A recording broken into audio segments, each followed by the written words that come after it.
If you have lived in Reno over the last 40 to 50 years, chances are good you will at least know the name of our someone to know, and perhaps the man himself.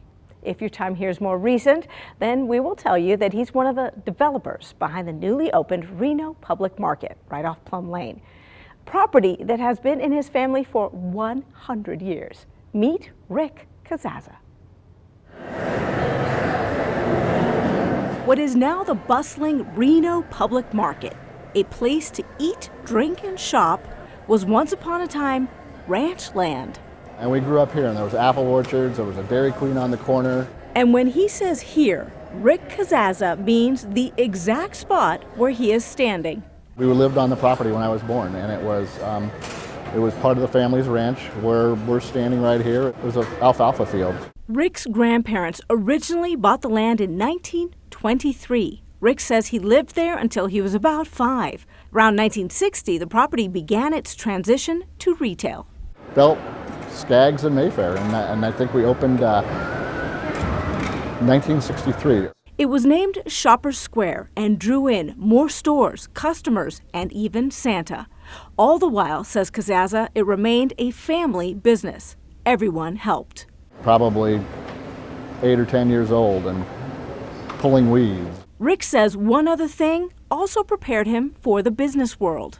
Boy Scouts of America. And I was a lifelong Boy Scout, still am.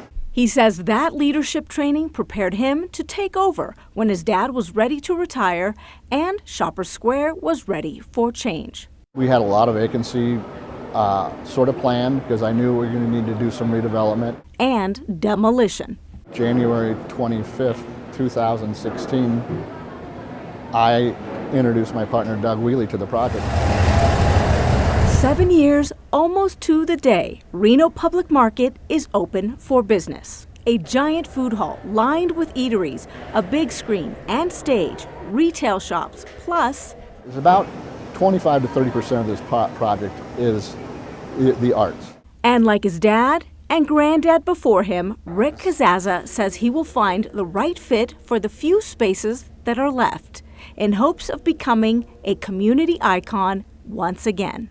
We have everything, something for everybody. What a family legacy. Incredible. The Reno Public Market is open every day except Tuesdays. That food hall opens at 11. And if you go, do keep an eye out for Rick. He's often there visiting with vendors and guests. That's our Someone to Know. Coming up next on 2 News.